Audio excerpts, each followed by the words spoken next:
사람 사이의 인연이라는 건 참 묘한 것 같습니다. 끊어진 줄만 알았던 끈이 세월이 흘러도 어느 날 불현듯 다시 이어질 때가 있는 걸 보면 말입니다. 저희 친언니는 어려서부터 우리 가족의 자랑이었습니다. 공부도 운동도 뭐든지 잘했고 밝고 따뜻한 성격 덕에 선생님은 물론 친구들, 동네 어르신들까지 모두 언니를 예뻐했죠. 그런 언니가 제 친언니라는 사실이 자랑스러웠습니다.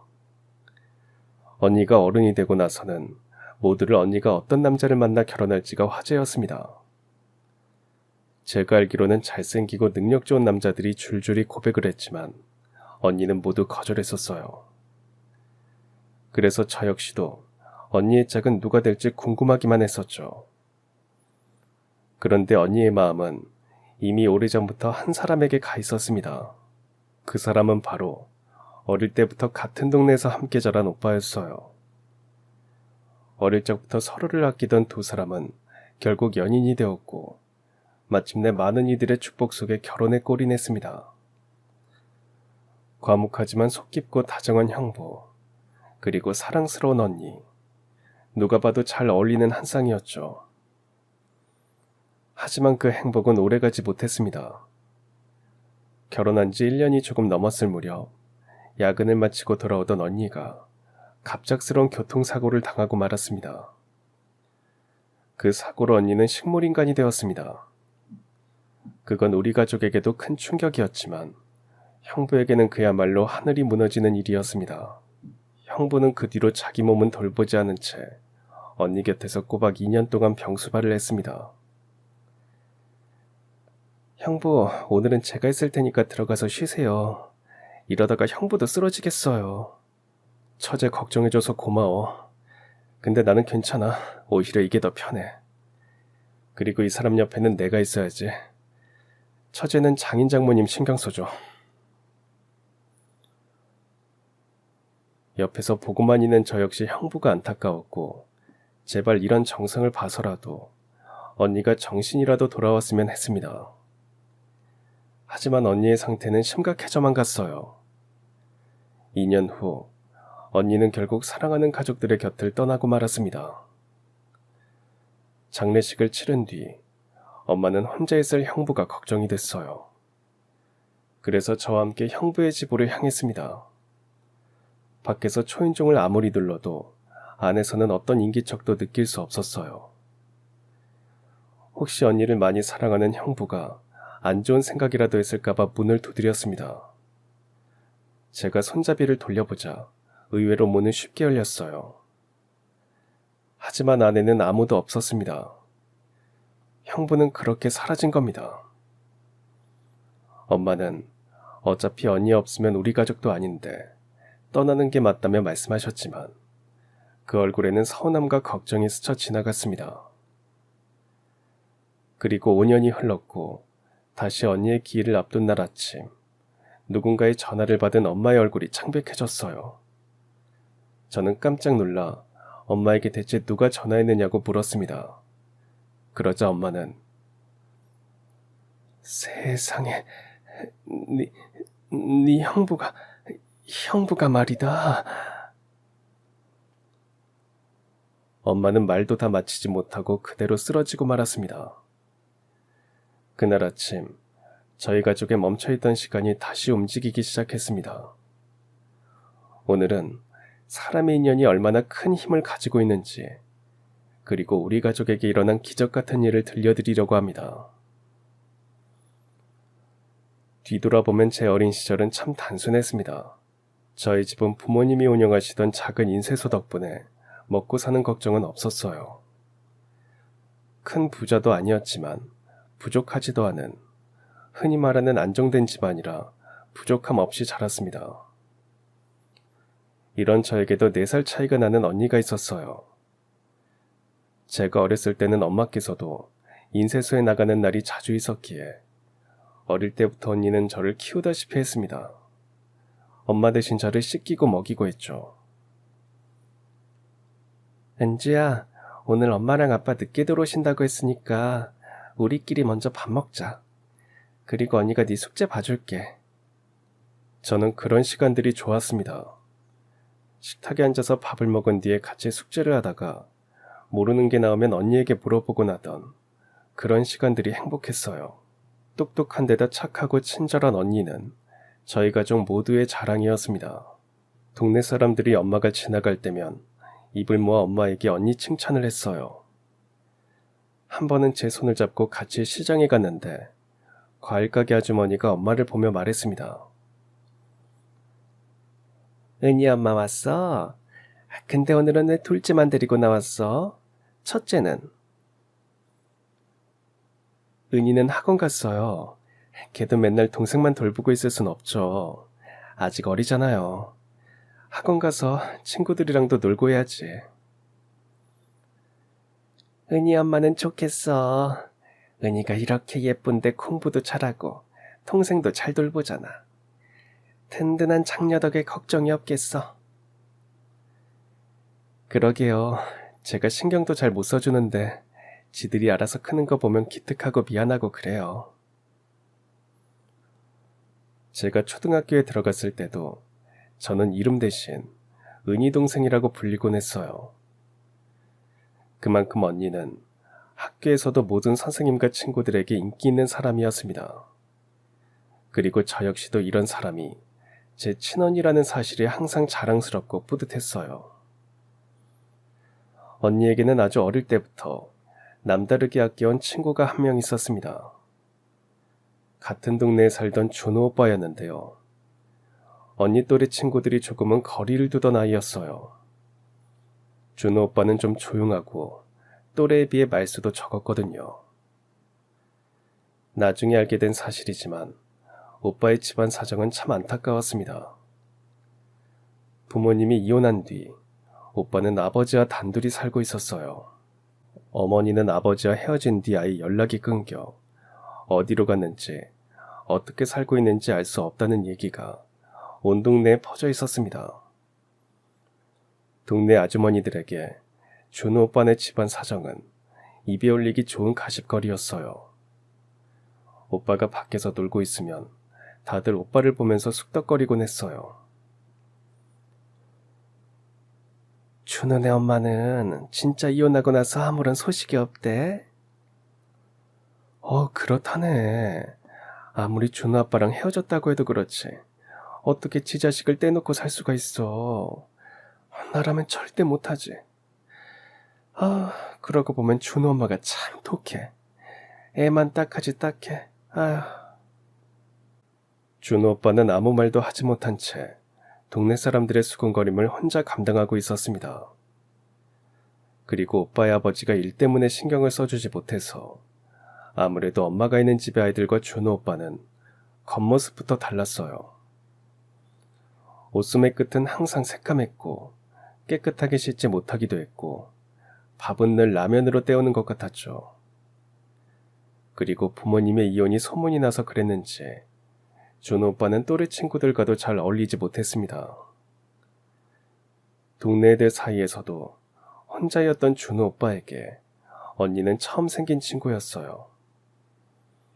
학교 끝나고 놀이터에 모이면 다들 애들이 슬쩍 피하려고 해도 언니는 당당하게 오빠를 불러 세웠습니다.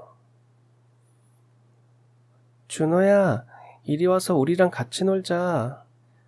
얘들아, 준호도 껴주자. 같이 놀면 더 재밌을 거야. 언니는 어려서부터 소외된 친구를 그냥 두고 보지 못하는 사람이었습니다. 혼자 서성이는 아이가 있으면 먼저 다가가 손을 잡아 끌고 같이 놀자며 웃어주곤 했죠. 그때는 그게 얼마나 큰 용기였는지 잘 몰랐는데 이제 돌이켜보니 언니는 어려서부터 마음이 단단하고 따뜻한 사람이었던 것 같아요. 그런 언니 덕분에 준호 오빠도 자연스레 우리 집에 드나들게 됐어요. 둘이 숙제를 나란히 하기도 하고 저까지 셋이서 보드게임을 하며 웃곤 했습니다. 그러다 보니 우리 부모님도 준호 오빠의 사정을 자세히 알게 되셨어요. 특히 엄마는 어려운 사람을 보면 그냥 지나치지 못하는 분이셨기에 오빠가 집에 오면 꼭 밥 한 그릇이라도 따뜻하게 차려주시고 혹시 필요한 건 없는지 살펴보며 챙겨주셨습니다. 준호야, 오늘도 아빠 늦으시니? 네, 이번에는 지방으로 일 가셔서 내일 모레 오신대요. 그래? 그러면 아줌마 집에서 밥 먹고 가. 아니에요. 괜찮아요. 집에 가서 라면 먹으면 돼요. 밥을 먹어야지 라면으로 되겠어? 오늘 아줌마가 맛있는 김치찌개 끓여줄 테니까 그거 먹고 늦게까지 놀다가 이따 내가 데려다 줄게. 그렇게 몇 해가 흐르면서 준호 오빠는 예전의 어두운 모습이 조금씩 옅어지고 눈빛도 표정도 한결 밝아졌습니다. 그게 다 언니가 노력한 결과 같았어요. 시간이 지나면서 우리 집 형편은 조금씩 나아졌어요. 아빠가 하시는 인쇄업이 자리를 잡으면서 예전보다 살림이 한결 여유로워졌고 그만큼 집안 분위기도 따뜻하고 편안해졌습니다.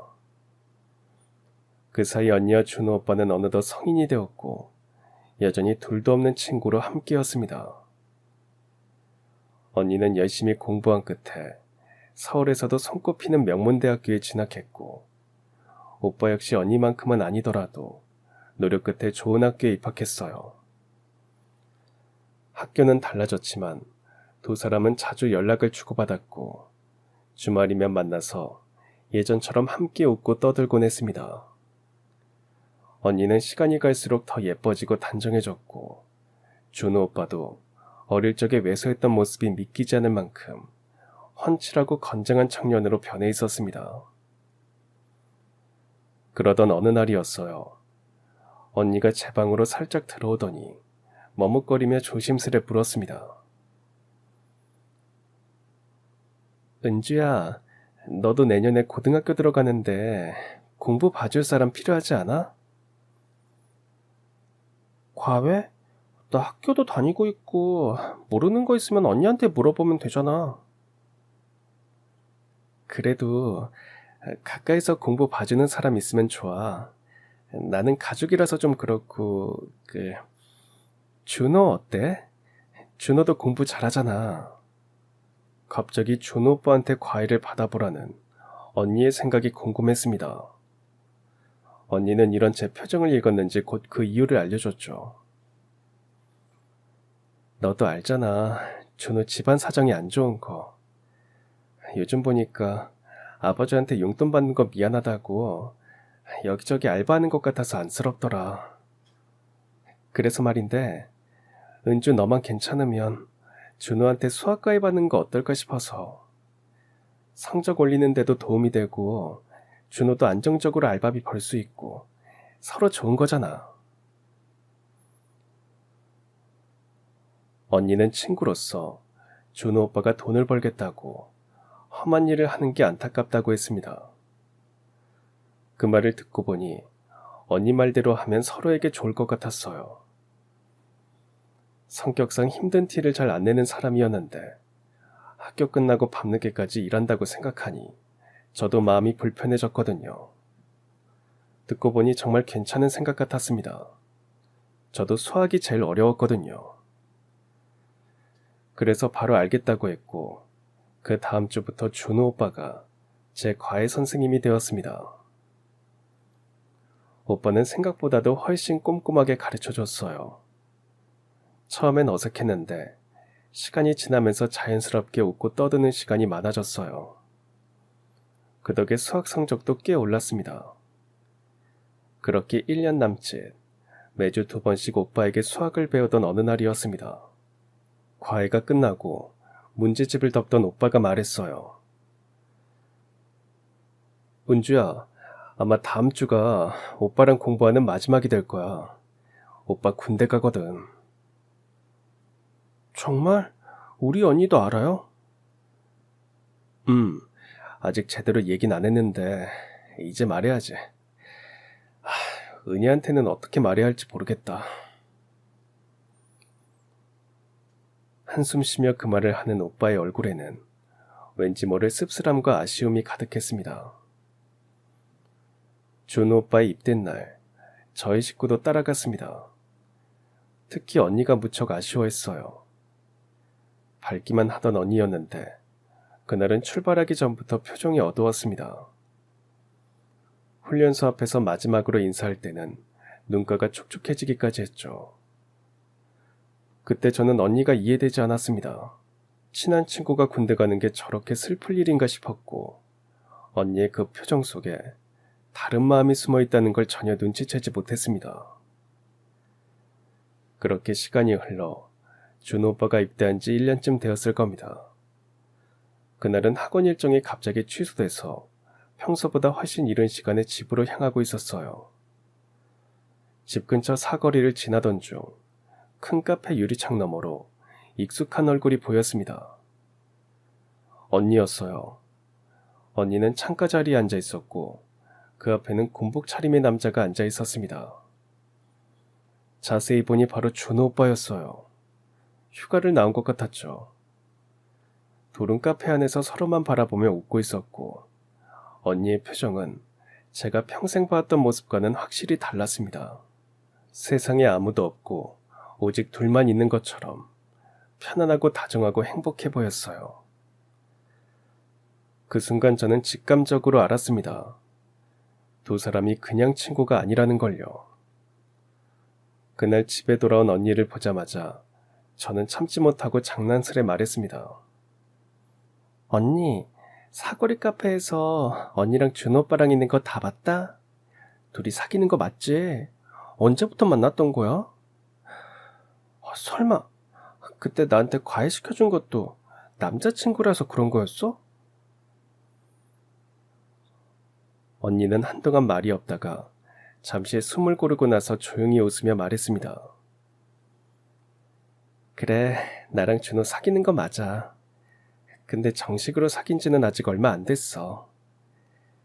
그래서 말인데 은주야, 아직 엄마 아빠한테는 얘기하지 말아줄래? 조심스러워서 그래. 알았어, 걱정 마. 근데 대체 언제부터 사귄 거야? 언니는 부끄러운 듯 얼굴이 약간 빨개지더니 수줍은 듯 말했습니다.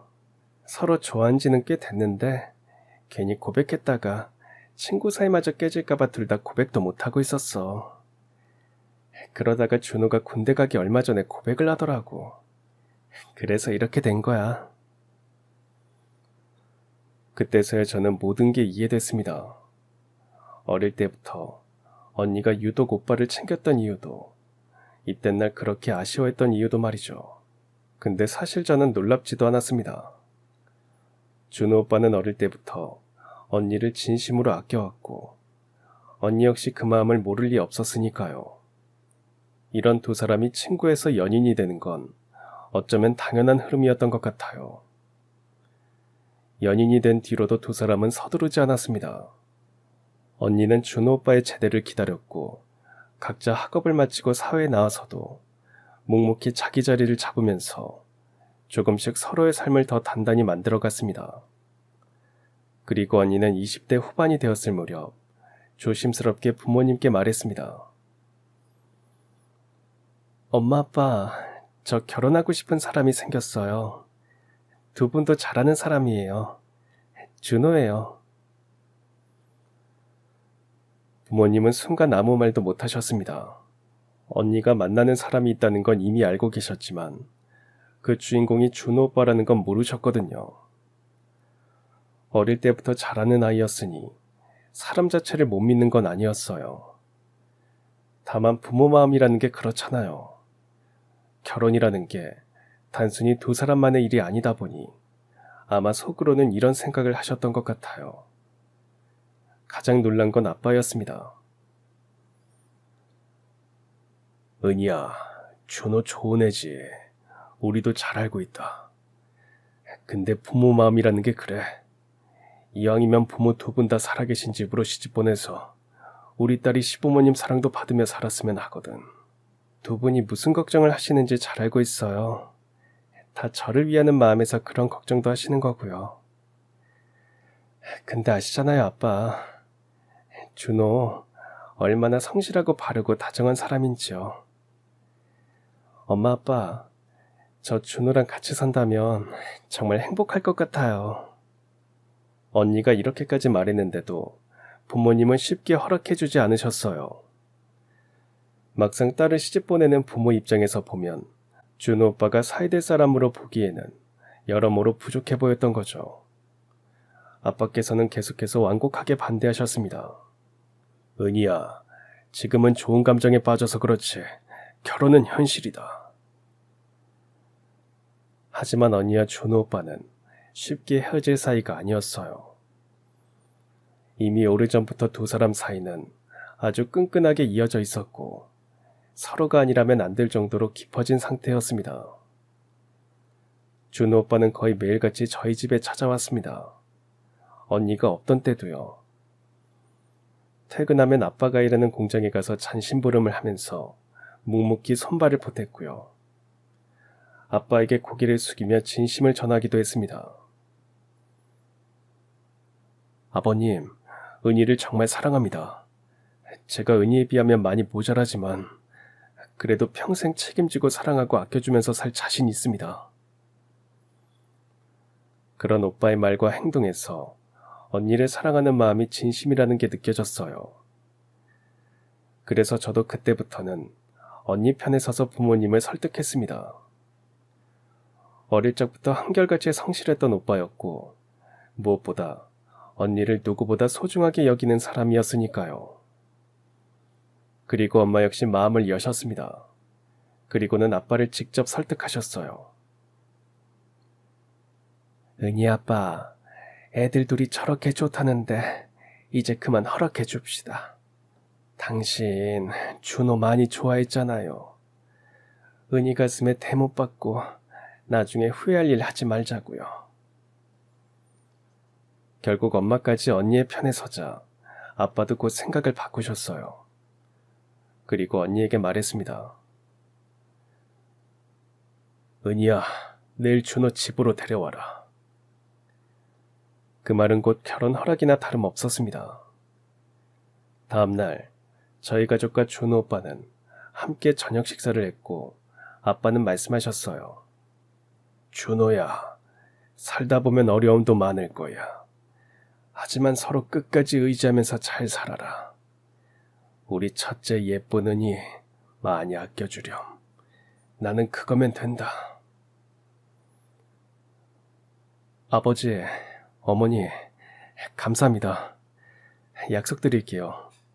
절대 은희 외롭게 하지 않겠습니다. 무슨 일이 있어도 제가 은희 행복하게 해주겠습니다. 허락을 받은 뒤는 일사천리로 일이 진행됐어요. 그리고 많은 사람들의 축복 속에서 두 사람은 결혼식을 올렸습니다. 제가 그날 본 언니의 환하게 웃는 모습은 그 어떤 때보다 반짝였고 빛이 났어요. 그 행복한 얼굴을 아직도 잊을 수 없습니다. 준호 오빠도 마찬가지였어요. 홀로 자란 거나 다름없는 오빠는 언니 가족인 우리 집과 인연을 맺으면서 세상 그 누구보다 따뜻한 가족을 얻게 된 듯 보였습니다. 아직 준호 오빠는 경제적으로 크게 여유가 있는 편이 아니었지만 부모님은 그걸 전혀 개의치 않으셨어요. 엄마 명의로 되어 있던 아파트 한 채를 신혼집으로 선뜻 내어주셨습니다. 준호 오빠는 처음에는 그 집을 거절했어요. 어머니, 이것까지 받으면 저 너무 염치가 없습니다. 안 그래도 결혼할 때 이것저것 신경 많이 써주셨잖아요. 집은 작아도 제 힘으로 구해보겠습니다. 준호야, 이제부터는 너도 우리 자식이야. 나는 너희들이 이 집에서 걱정 없이 시작했으면 좋겠어. 여기서 잘 사는 모습 보여주면 그게 우리한테는 가장 큰 효도야. 언니와 준호 오빠의 새로운 시작은 부모님의 마음을 든든하게 품고 출발하게 되었습니다. 결혼 후 언니와 준호 형부는 정말 부러울 만큼 사이가 좋았습니다. 둘은 큰 다툼 한 번 없이 서로를 배려하며 살았어요. 그리고 결혼하고 얼마 지나지 않아 형부의 아버지가 세상을 떠난 뒤부터는 우리 가족과의 관계가 이전보다 훨씬 가까워졌습니다. 형부는 결혼하고 나서도 시간만 생기면 우리 집으로 들러 부모님을 도왔습니다. 주말이면 공장에 와서 무거운 종이뭉치를 나르고 납품 차량을 몰아주기도 했죠. 아빠와 오래 일하던 분들이 그런 오빠를 보면서 사위가 대단하다고 말하면 아빠는 당당하게 말씀하셨어요. 사위는 무슨, 준호는 이제 우리 집 아들이야, 아들. 준호만 보면 내가 얼마나 듬직한지 몰라. 엄마 역시도 형부를 예전보다 더욱 챙기셨어요. 언니가 결혼하고 나서 얼굴이 예전보다도 훨씬 좋아졌거든요. 가끔 집에 들러서 반찬을 가지고 갈 때마다 엄마가 물어봤습니다. 은희야, 너 결혼하고 얼굴이 갈수록 좋아진다? 준호가 그렇게 잘해주니? 엄마, 나 결혼 잘한 것 같아. 준호가 집안일도 거의 다 한다니까. 내가 하려고 하면 힘든 일은 자기가 한다면서 손에 물 한 방울 못 묻히게 해. 자기가 결혼 전에 나 행복하게 해주겠다고 엄마 아빠랑 약속했다면서. 은지야, 너도 꼭 네 형부 같은 사람 만나. 알겠지? 엄마는 그런 사위가 든든하고 예뻐 보였고 딸의 행복이 지금처럼 계속되길 바랬습니다. 하지만 결혼하고 1년이 조금 넘었을 무렵 두 사람과 우리 가족에게는 생각지도 못한 불행이 닥쳤습니다. 그날은 제가 늦게까지 잠이 안 와서 거실에 나와서 TV를 보고 있었어요. 그런데 늦은 밤 제 전화벨이 울렸습니다. 그런데 그 소리가 너무나도 불길했어요. 받고 싶지 않을 정도였죠. 그 전화를 받았는데 형부의 긴박한 목소리가 들려왔습니다. 은주야, 어떡해. 은희가 사고가 났대. 나 지금 연락받고 병원으로 가는 중이야. 처제도 얼른 병원으로 와. 언니에게 사고가 났다는 갑작스런 형부의 전화에 저는 그대로 얼어붙었습니다. 머릿속이 하얘졌고 어떻게 해야 할지, 뭘 해야 할지 아무런 생각이 나지 않았어요. 그때 엄마께서 거실로 나오셨어요. 엄마, 언니가 지금 사고가 나서 병원에 있대. 형부가 병원으로 오라고. 엄마, 우리 언니 어떡해. 엄마는 제 말에 주무시고 있던 아빠를 깨워 바로 병원으로 달려갔습니다.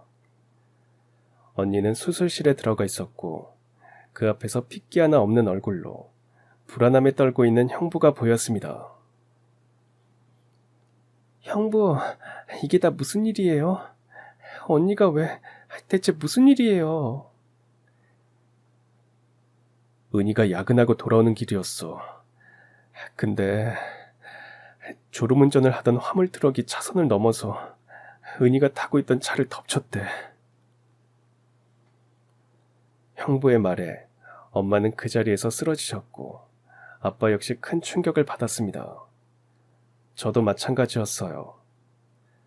터져나오는 눈물을 막지 못했고 그 자리에 주저앉아 언니 이름을 부르며 울었습니다. 한참 뒤 수술을 끝낸 의사가 밖으로 나왔습니다. 형부가 의사에게 달려갔어요. 하지만 의사에게 들은 말은 저희의 바람과는 너무나도 달랐습니다. 환자분이 두개골 골절과 뇌출혈이 동시에 심하게 진행된 상태였어요. 뇌 손상이 너무 광범위합니다. 생명은 겨우 붙잡아 놨지만 의식이 돌아올 가능성은 매우 희박합니다. 저희도 최선을 다했습니다만 현실적으로는 회복을 장담드릴 수 없습니다. 죄송합니다. 형부는 의사의 팔을 붙잡고 울부짖었습니다. 저희 가족 역시 다를 건 없었어요. 엄마는 충격에 그대로 쓰러져 의료진이 급히 부축했고 아빠 역시 두 손으로 얼굴을 감싸준 채 몸을 떨고 계셨습니다. 그날 이후 언니는 식물인간 상태로 병원 침대에 누워 있어야 했어요. 형부는 단 하루도 빠지지 않고 병원으로 달려왔습니다. 처음에는 퇴근 후 밤마다 병원에 들렀지만 고다이 직장까지 정리하고 언니 옆을 지켰습니다. 하루 종일 언니의 손을 잡고 이야기를 들려주고 이어폰으로 좋아하는 노래를 틀어주며 혹시나 하는 마음으로 깨어나길 바랬습니다. 간호사에게 방법을 배우고 나서는 언니의 몸을 직접 닦아주고 긴 머리도 정성스럽게 빗겨주었습니다. 언니의 곁을 지키는 것이 형부의 하루, 아니 전부가 되어버린 것이었습니다. 은희야, 오늘은 벚꽃이 피었어. 네가 전에 그랬잖아. 해마다 꽃 구경 가자고. 봄에는 벚꽃 보고, 여름에는 능수화 보고, 가을에는 코스모스 보자고. 그 약속 지켜야지. 그런 형부를 볼 때마다 제 가슴도 미어졌습니다. 언니의 병간호를 하면서 건장했던 형부도 하루하루 말라갔어요. 형부 저 왔어요. 밥은 먹었어요? 처제 왔어.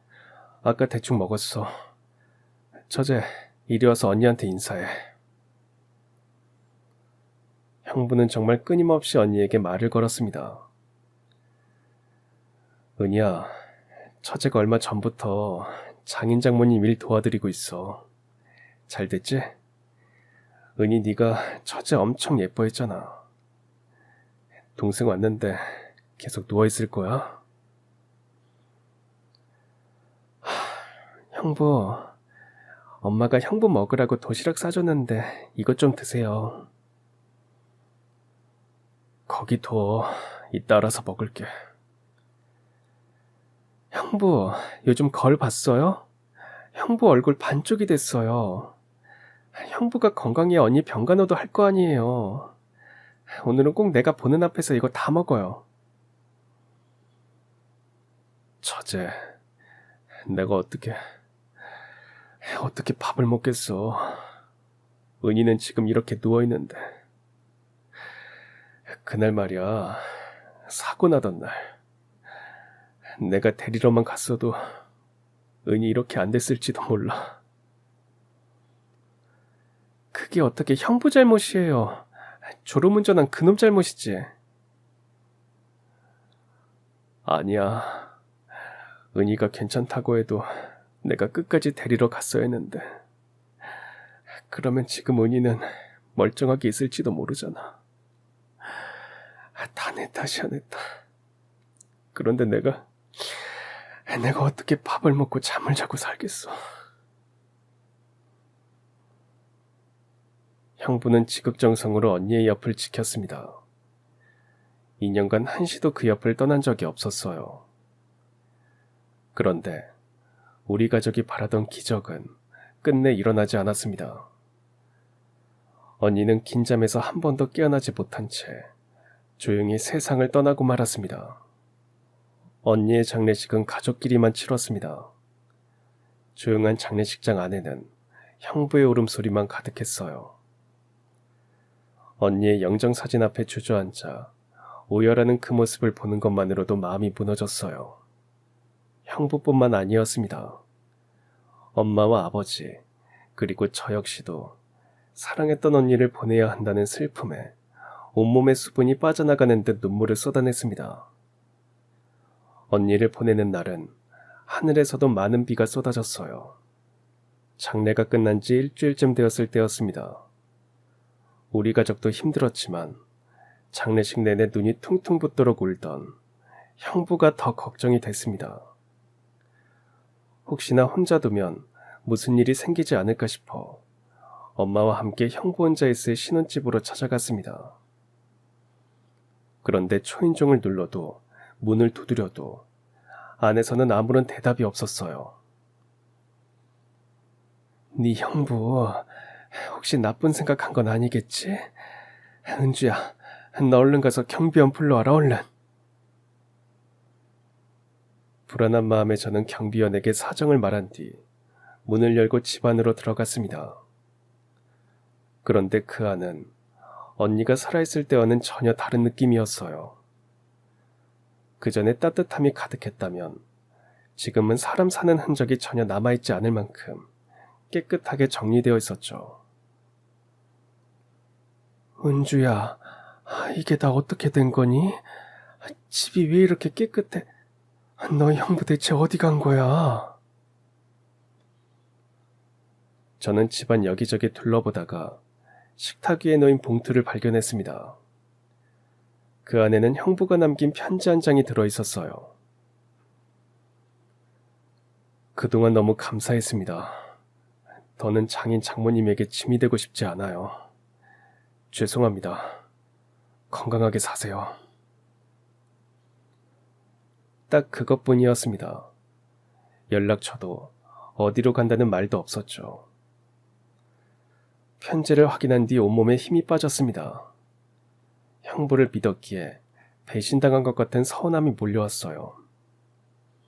엄마는 편지를 한참 붙들고 서 있었습니다. 그리곤 담담하게 말씀하셨죠. 이게 네 형부의 뜻이라면 이제 준호는 잊자. 어차피 언니 없으면 사이도 남인 거야. 준호도 언제까지 우리랑 같이 살 순 없고 말이야. 아쉽지만 이렇게 떠나는 게 맞을지도 모르겠다. 하지만 그 말 뒤에 따라오는 엄마의 표정은 달랐습니다. 서운함, 허전함, 그리고 걱정이 뒤섞여 있었어요. 저도 마찬가지였어요. 처음에는 형부가 떠난 게 너무 화가 났지만 하루 이틀 지날수록 오히려 걱정이 되었습니다. 언니의 병간호를 하면서 형부가 너무 말라가던 게 자꾸만 눈에 밟혔습니다. 그날 이후 엄마는 언니의 기일이 돌아올 때마다 혹시나 형부에게 연락이 올까 하는 생각에 평소보다 더 자주 핸드폰을 확인하곤 했습니다. 그리고 5년이라는 시간이 흘렀습니다. 시간이 약이라고 했지만 우리 가족에게는 오히려 더 큰 시련이 찾아왔습니다. 아버지가 평생 지켜온 인쇄회사가 거래처 부도로 흔들리기 시작한 것입니다. 몇억 원대의 대금을 받지 못하게 되면서 은행 독촉장이 날아들고 공장은 팔릴 위기에 처하게 됐습니다. 온 가족이 발버둥을 쳐봤지만 더는 버틸 여력이 없다고 느껴질 때쯤이었습니다. 언니의 기일을 하루 앞둔 이른 아침이었습니다. 부엌에서 아침 준비를 하던 엄마의 휴대폰이 갑자기 울렸습니다. 낯선 번호를 보고 잠깐 망설이던 엄마는 전화를 받았는데 수화기 너머에서 들려온 목소리를 듣자마자 얼굴이 순식간에 창백해지더니 말을 잇지 못한 채 그대로 바닥에 털썩 주저앉으셨습니다. 놀란 저는 손에 들고 있던 컵을 떨어뜨릴 뻔하며 엄마에게 달려갔습니다. 엄마는 숨을 몰아쉬며 한참이나 말을 못하다가 겨우 떨리는 목소리를 진정시키며 말했습니다. 은주야, 세상에. 준호가 네 형부가 전화했어. 한순간 시간이 멈춘 것 같았습니다. 5년 동안 소식 한 번 없던 이름이 갑자기 등장했으니까요. 엄마는 손으로 가슴을 꼭 쥐고 한숨처럼 말을 이었습니다. 네 형부가 집으로 온단다. 내일 오겠다고.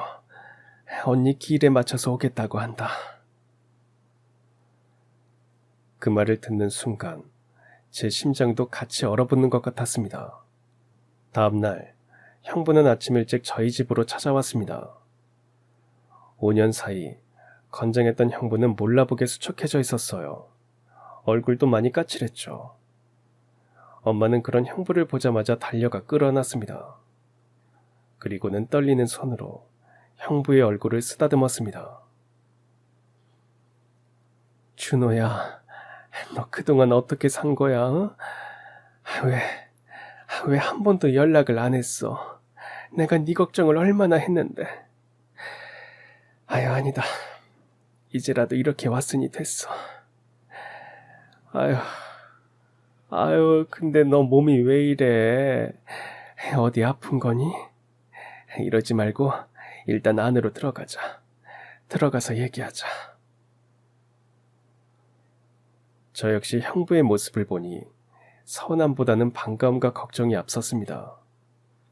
형부는 쉽게 말을 잇지 못했어요.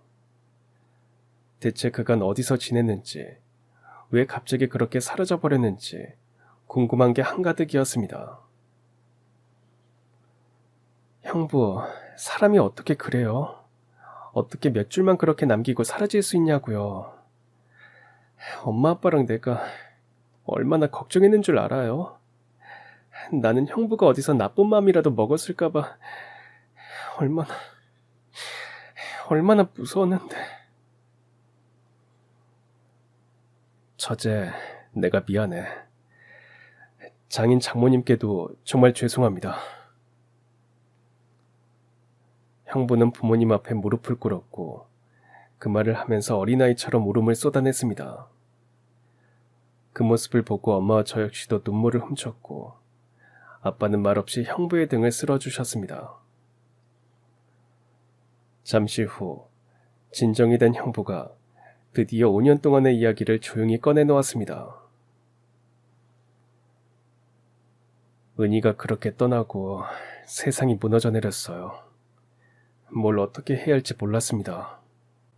장례식 마치고 집에 돌아와서 그동안 쌓여있던 우편물부터 정리했는데 그 중에 제가 병원에서 받았던 건강검진 결과가 도착해 있었어요. 근데 제가 위암이었어요.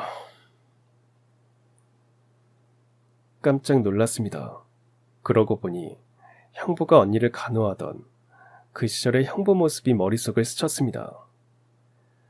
하루가 다르게 살이 빠지고 얼굴이 누렇게 뜨고 언니가 죽기 마지막 한 달은 밥 한 숟가락도 제대로 못 넘길 정도였거든요.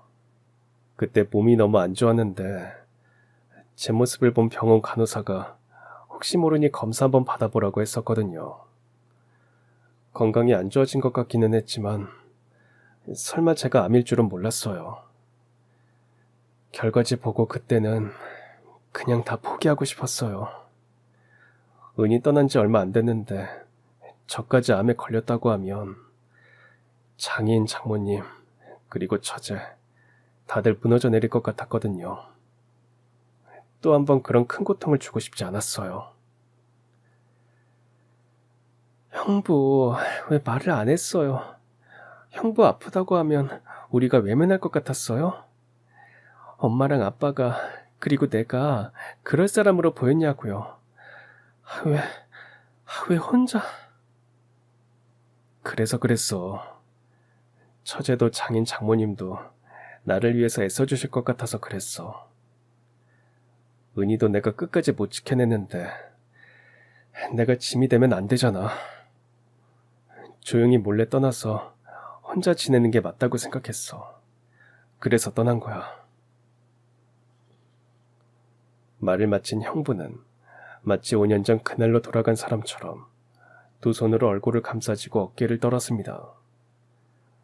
저와 부모님은 그 모습을 그저 바라보며 눈물을 훔칠 수밖에 없었습니다. 형부는 신혼집을 떠난 뒤에 혼자서 항암 치료를 받으며 친구에게 소개받은 작은 공장에서 일을 하며 살았다고 합니다. 병원 침대 위에서 몇 번이나 치료를 포기하고 싶었지만 언니의 마지막 얼굴이 눈에 밟혀 버틸 수밖에 없었다고 했습니다.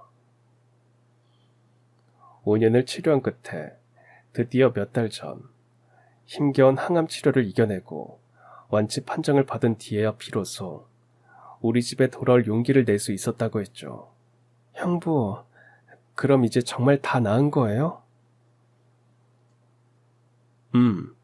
얼마 전에 완치됐다는 말을 들었어.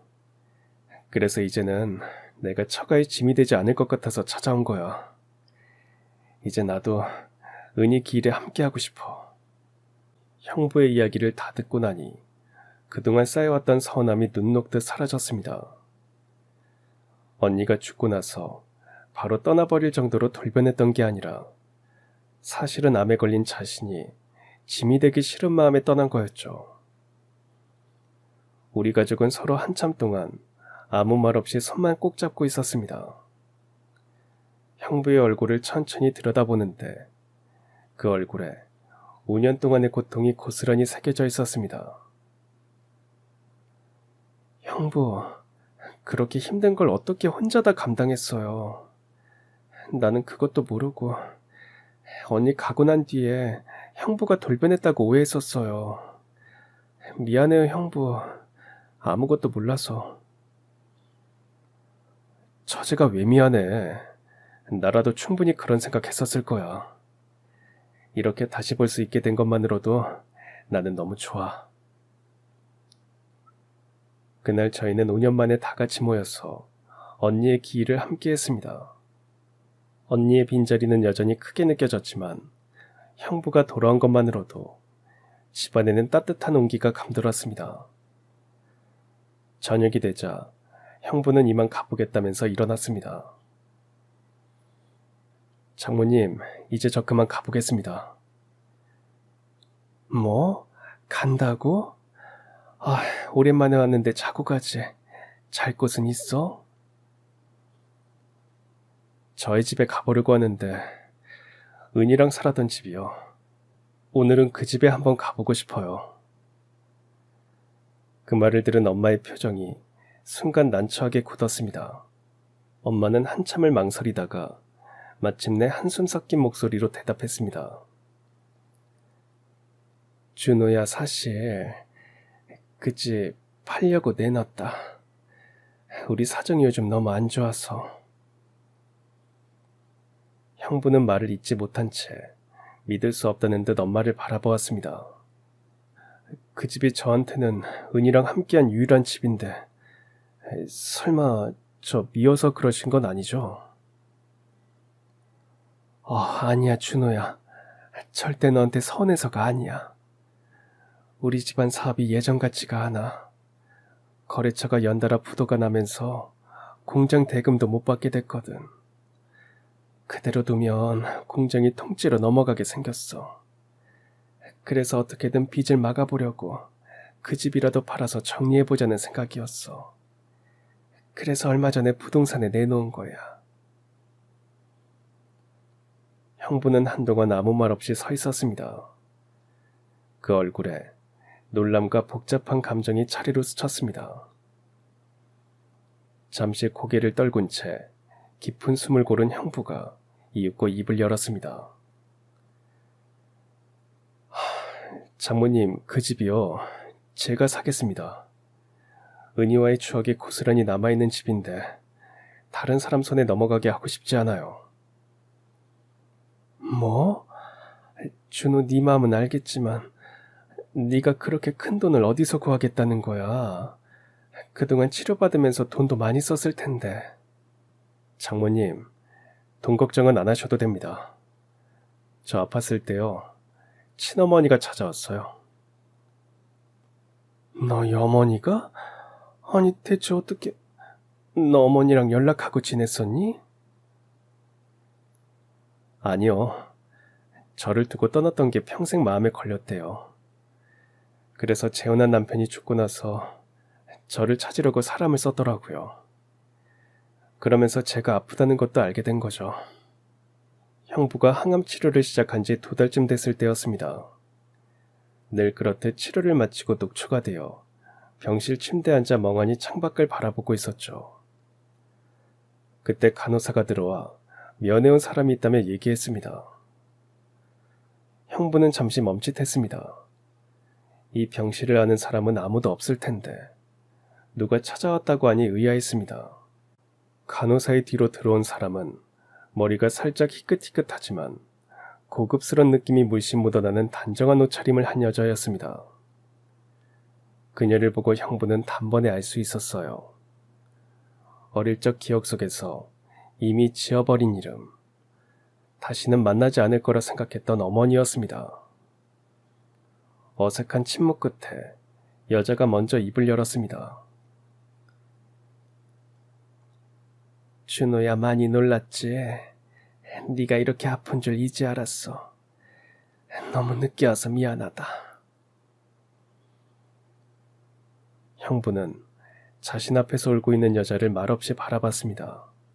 어릴 적 떠나버리던 날 이후로 단 한 번도 만난 적 없던 어머니가 이제야 눈앞에 나타났지만 원망과 그리움이 뒤엉켜 도무지 무슨 말을 해야 할지 알 수 없었죠.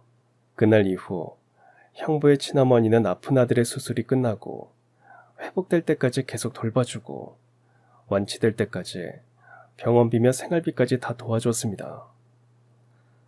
그리고 몇 달 전 형부의 어머니는 떨리는 손으로 가방을 열더니 두꺼운 봉투 하나를 내밀었습니다. 준호야, 이거 받으렴. 언젠가 너를 다시 만나면 꼭 주려고 했던 거야. 네 아빠랑 헤어지고 새 가정을 꾸리고 나서도 늘 마음 한쪽에 너를 두고 살았다. 그렇게 너를 두고 왔다는 죄책감으로 하루도 편한 날이 없었어. 이건 내가 평생 모아둔 거야. 늦게라도 엄마 노릇 한번 하고 싶어서. 미안하다. 정말 미안하다. 형부는 그걸 못 받는다고 몇 번이나 거절했지만 어머니 역시도 완고했죠. 준호야, 살다 보면 무슨 일이 생길지 모르는 거야.